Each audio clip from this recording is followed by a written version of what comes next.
মসজিদে অ্যাপ্রোপ্রিয়েট নামাজ নাই, সব মসজিদের কথা বলছি না, ইল্লা মাশাআল্লাহ।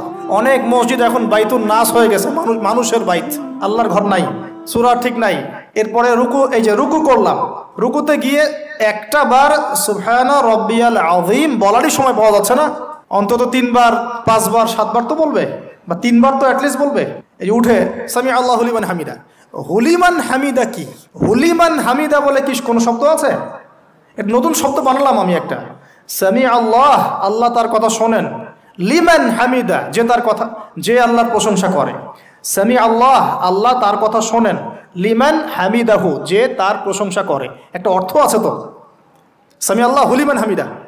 তো হুলিমান হামিদা মানে কি? প্রতিটা জায়গায় সমস্যা, প্রতিটা জায়গায় সমস্যা। নামাজ, এখানে আমি একটা কথা বলতে ভিতরে চলে আসি। নামাজের আমাদের তাজকিয়া উঠে যাচ্ছে, আধ্যাত্মিকত্ব পাচ্ছেন না। আপনি নামাজ নিজে পড়ে নিজে ফিল হচ্ছেন আপনি নামাজ পড়েছেন।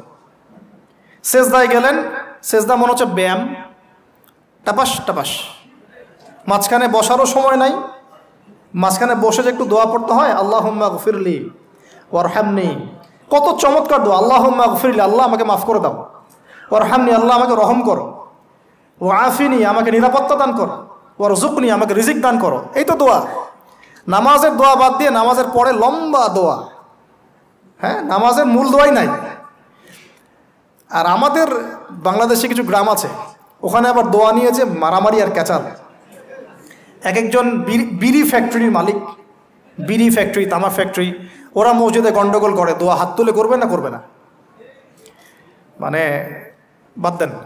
আল্লাহ হেফাজত করুন আমাদেরকে, আল্লাহ আমাদেরকে পরিপূর্ণরূপে নামাজ পড়ার তৌফিক দান করুন।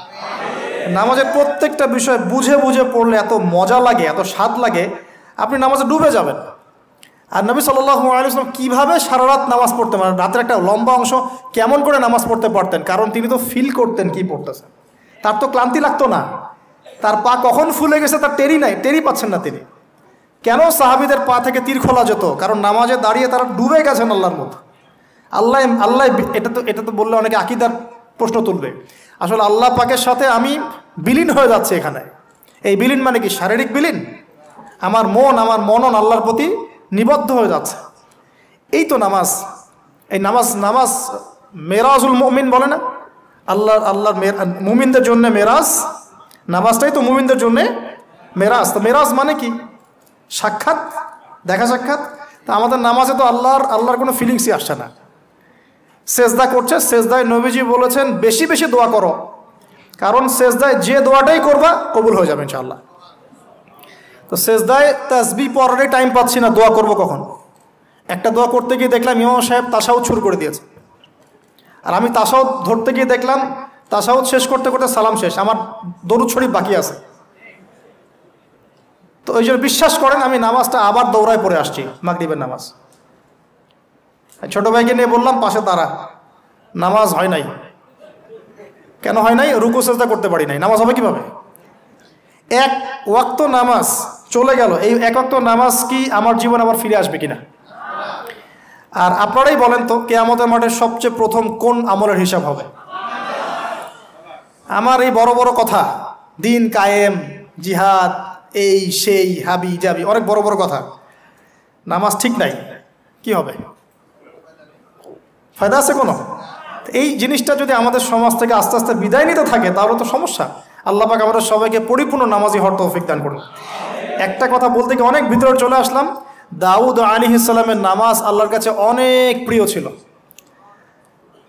আর তার সওম রোজা আল্লাহর কাছে অনেক প্রিয় ছিল। আমাদের সবাইকে আল্লাহ পাক এই মহামানবের জীবন থেকে নামাজ শেখার তৌফিক দান করুন, রোজা রাখার তৌফিক দান করুন। এবং কোরআন, তিনি জাবুর তেলাওয়াত করতেন, এত মধুর সুরে তেলাওয়াত করতেন, পাখি এসে তার তেলাওয়াত শুনতো, মাছ এসে তেলাওয়াত শুনতো। আমাদের তেলাওয়াত তো মাশাআল্লাহ করলে মানুষ বিরক্ত হচ্ছে, আমাদের তেলাওয়াত শুনে মানুষ বিরক্ত হচ্ছে। তো আল্লাহর ওয়াস্তে আমি একটু রিকোয়েস্ট করি সবাইকে, আল্লাহর ওয়াস্তে আপনারা সবাই বিশুদ্ধ করে তার তিলের সাথে কোরআন তেলাওয়াত করা শিখবেন ইনশাআল্লাহ। 1 বছর সময় লাগে লাগুক, 2 বছর লাগে লাগুক, 3 বছর লাগে লাগুক, এর কোনো শেষ নাই। চমৎকার করে সুন্দর করে মাধুর্যের সাথে কোরআন তেলাওয়াত করা শিখুন। আল্লাহ পাক আমাদের সবাইকে ডেইলি অন্তত 1 পারা করে তেলাওয়াত করার তৌফিক দান। এতে ইনশাল্লাহ জীবনে বরকত হবে, হায়াতে বরকত হবে, রিজিকে বরকত হবে, আল্লাহর সাথে কানেকশন থাকবে, কোরআনের সাথে আপনার সম্পর্ক থাকবে। কোরআন কাল কিয়ামতে আপনার পক্ষে সাক্ষী দিবে ইনশাআল্লাহ। আল কোরআন হুজ্জাতুল লাকা ওয়া আলাই, কোরআন আপনার পক্ষে সাক্ষী দিবে বা বিপক্ষে সাক্ষী দিবে। আল্লাহ রসুল বলছেন লা হাসাদা ইল্লা ইসনাতাইন, দুইজন ব্যক্তি ছাড়া কারো প্রতি ঈর্ষা করা জায়েজ নাই। এক, রাজুলুন আতাহুল্লাহুল কোরআন, এমন একজন ব্যক্তি যাকে আল্লাহ পাক কোরআন দিয়েছেন, সুবহানাল্লাহ। ইয়াকুমু বিহি আনা আল-লাইল ওয়া আনা আন-নাহার, যে কোরআন কেন্দ্রিক, সে দিনের বেলা আমল করে, রাতে তাহাজ্জুদের নামাজ পড়ে। আরেকজন ব্যক্তি রাজুলুন আতাহুল্লাহু মালান, একজন ব্যক্তি যাকে আল্লাহ পাক সম্পদ দিয়েছেন। ইউনফিকু বিহি আনা আল-লাইল ওয়া আনা আন-নাহার, এই টাকা পয়সা মাল সম্পদ ইসলামের জন্য সে দিন রাত খরচ করে। এই দুই ব্যক্তি ছাড়া অন্য কারো প্রতি ঈর্ষা করা যায় না। আর এগুলো হাদিস তো অনেক শুনেছেন, প্রত্যেক হরফে 10 নেকি করে পাবেন। কোরআন আপনার পক্ষে সাক্ষী দিবে।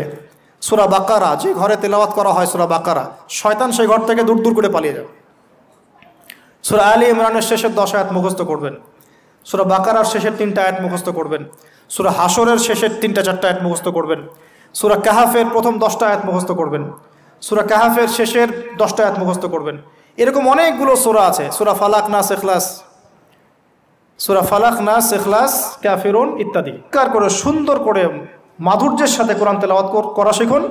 আল্লাহ পাক আমাদের সবাইকে ডেইলি অন্তত এক পারা করে তেলাওয়াত করার তৌফিক দান। এতে ইনশাল্লাহ জীবনে বরকত হবে, হায়াতে বরকত হবে, রিজিকে বরকত হবে, আল্লাহর সাথে কানেকশন থাকবে, কোরআনের সাথে আপনার সম্পর্ক থাকবে। কোরআন কাল কিয়ামতে আপনার পক্ষে সাক্ষী দিবে ইনশাআল্লাহ। আল কোরআন হুজ্জাতুল লাকা ওয়া আলাই, কোরআন আপনার পক্ষে সাক্ষী দিবে বা বিপক্ষে সাক্ষী দিবে। আল্লাহ রসুল বলছেন লা হাসাদা ইল্লা ইসনাতাইন, দুইজন ব্যক্তি ছাড়া কারো প্রতি ঈর্ষা করা জায়েজ নাই। এক, রাজুলুন আতাহুল্লাহুল কোরআন, এমন একজন ব্যক্তি যাকে আল্লাহ পাক কোরআন দিয়েছেন, সুবহানাল্লাহ। ইয়াকুমু বিহি আনা আল-লাইল ওয়া আনা আন-নাহার, যে কোরআন কেন্দ্রিক, সে দিনের বেলা আমল করে, রাতে তাহাজ্জুদের নামাজ পড়ে। আরেকজন ব্যক্তি রাজুলুন আতাহুল্লাহু মালান, একজন ব্যক্তি যাকে আল্লাহ পাক সম্পদ দিয়েছেন। ইউনফিকু বিহি আনা আল-লাইল ওয়া আনা আন-নাহার, এই টাকা পয়সা মাল সম্পদ ইসলামের জন্য সে দিন রাত খরচ করে। এই দুই ব্যক্তি ছাড়া অন্য কারো প্রতি ঈর্ষা করা যায় না। আর এগুলো হাদিস তো অনেক শুনেছেন, প্রত্যেক হরফে 10 নেকি করে পাবেন। কোরআন আপনার পক্ষে সাক্ষী দিবে। সূরা বাকারা, যে ঘরে তেলাওয়াত করা হয় সূরা বাকারা, শয়তান সেই ঘর থেকে দূর দূর করে পালিয়ে যাবে। সূরা আলী ইমরানের শেষের 10 আয়াত মুখস্থ করবেন, সূরা বাকারার শেষের 3টা আয়াত মুখস্থ করবেন, সূরা হাশরের শেষের 3-4টা আয়াত মুখস্থ করবেন, সূরা কাহাফের প্রথম 10টা আয়াত মুখস্থ করবেন, সূরা কাহাফের শেষের 10টা আয়াত মুখস্থ করবেন। এরকম অনেকগুলো সূরা আছে, সূরা ফালাক, নাস, ইখলাস, সূরা ফালাক, নাস, ইখলাস, কাফিরুন ইত্যাদি।